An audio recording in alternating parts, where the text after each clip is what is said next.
Hello everyone, this is Shadow Dragon back with another episode of DC Universe Online. And in this episode, we are back on the test server, but not looking at any special events or episodes. Going to be looking at some quality of life user interfaces.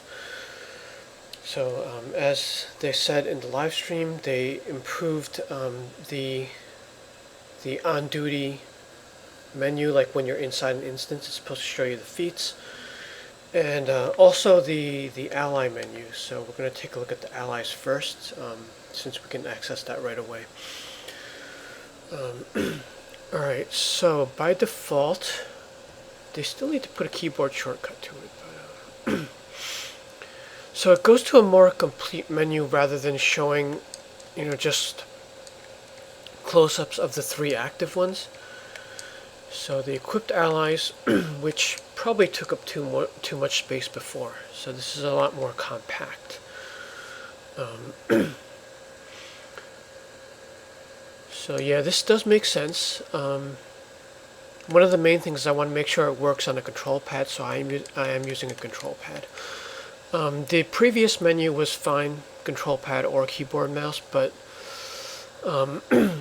we definitely want to stress using the control pad, because what happened with the on-duty menu was it probably stayed the same for keyboard and mouse, but it got significantly worse if you're a control pad user. And of course there are much more PlayStation users than PC, and then a lot of PC users also use a control pad, which they would be simulating the PS. Alright, so one of the things I want to check is, can we swap one of these quickly? No, you can't. Alright, so if I'm in combat and I want to swap Crypto out for, say, Diana or Harley.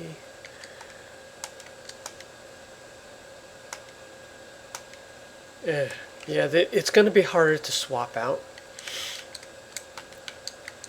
Because previously, let's see. Previously, you would go to the menu.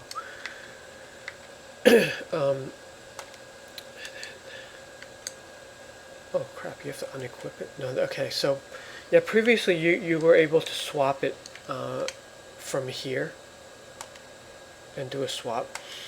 But in this new menu, you actually have to choose first, which is probably equivalent. Nah, it's more clicks. Something we'll have to get used to. Okay, so that part got slower. Let's check out the maintenance now. So the other common application is if I wanted to power up one that's not powered up already.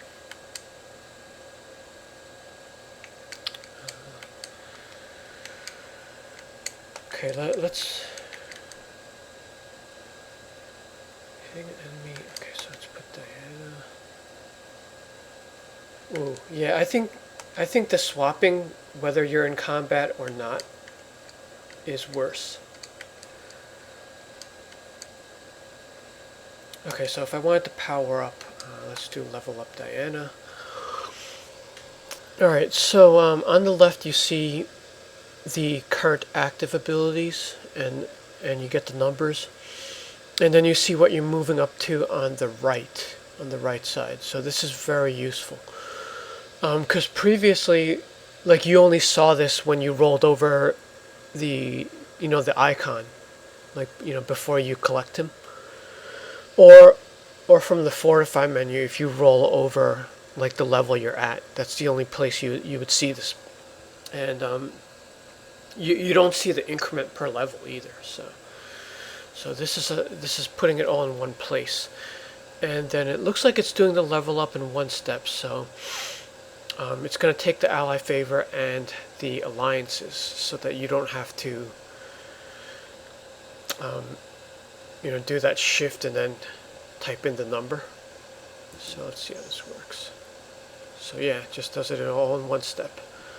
And that prevents user error as well, because like if you fumbled this part, you could end up blowing away all of your ally favor, which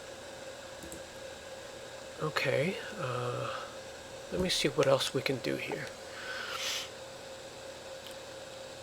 Okay, so now you can go to details on, I guess, whether they're equipped or not. So let's go to one that's not equipped. And then details is a much wider version of the gigantic tooltip that we had to use before. So this is a lot easier to read. Or, actually, this is a lot easier to read on a PC where you're sitting in front of the monitor. But if you're on console, your living room setup, couch, TV that's maybe 10 feet away, large screen TV 10 feet away, this is going to be too small. So, yeah, I think they're going to have to increase the font size here. It'll look clumsy, a little bit clumsy on PC compared to other MMOs, but because this is a console game, it's going to have to be like something in between, unless there's an option, unless they add something to the options menu that controls the menu fonts or something. So I think that's pretty much all there is to look at for the Ally menu. I mean, previously, this thing you see here with the 3 active ones and then this other one, those were 2 separate windows or 2 separate tabs. So now it's all together. That part's all good. I think the issue here is it takes more steps to swap. So if you're here and you click Flashpoint Batman, what I would do is I would add a swap button here, because that's what it was before. Like you click the active one and the swap option was available. In this case, you actually have to go to the one you're swapping. Like it's almost like a reverse. You have to go to the one you're swapping and then equip, and then you're choosing the ability, and then the slot it's going to be equipped to. So that's a lot more steps. If it was the old way where you're selecting the slot first, then it's just, you're going forward, you're selecting the new ally and then the ability. So that's like 1 or 2 steps, 1 or 2 clicks less. So I would prefer if there was just a swap option. Let's go into the new solo because I do not have any feats in there. We want like some feats to show up at least. Okay, so we're taking a look at the solo where I probably don't have any feats yet. I don't think they added the feats the last time I tested this. So if we go to the on duty menu, there's a new tab. So this stuff is still the same. And then here are the feats.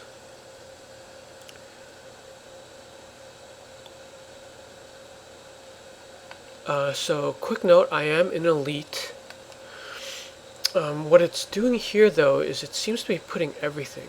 Like this one here is actually a regular feat. You can't get this one in Elite because Elite has the 8 lava pools.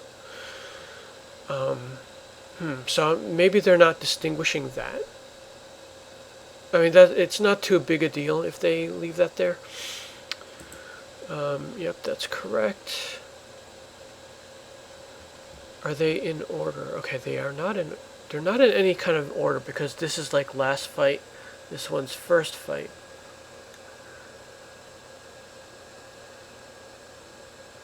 Okay, greet when he's done it 3 times.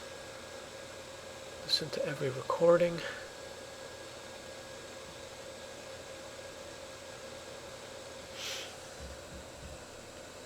Okay, let me do a little bit of the first fight because at least this one should pop.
Alright, so ended up getting 2 of those Feats, so let's take a look at what it looks like now. Okay, so after that fight, I did end up getting 2 of those Feats, and they do show up as green. So yeah, this checks out. I think the only thing with this is there's probably going to be some edge case issues where Feats might be in the wrong place, because I think they had to do this manually, so there could be a lot of human error in this. But yeah, even if it went up as is, it's probably going to be really useful, because once you're in an instance, it's a lot quicker to look up the Feats by doing this as opposed to going here. And then you gotta scroll all the way down.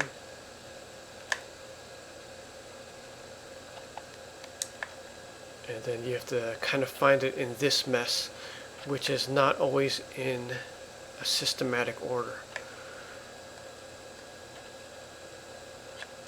So, yep, definitely 2 very good changes. Hopefully these make it up. And hopefully they take the feedback from the on-duty menu, because that is the main menu that we're using for this game. And the last update to that made the efficiency several times worse. Alright, that's it for now. Stay tuned for more, and thanks for watching.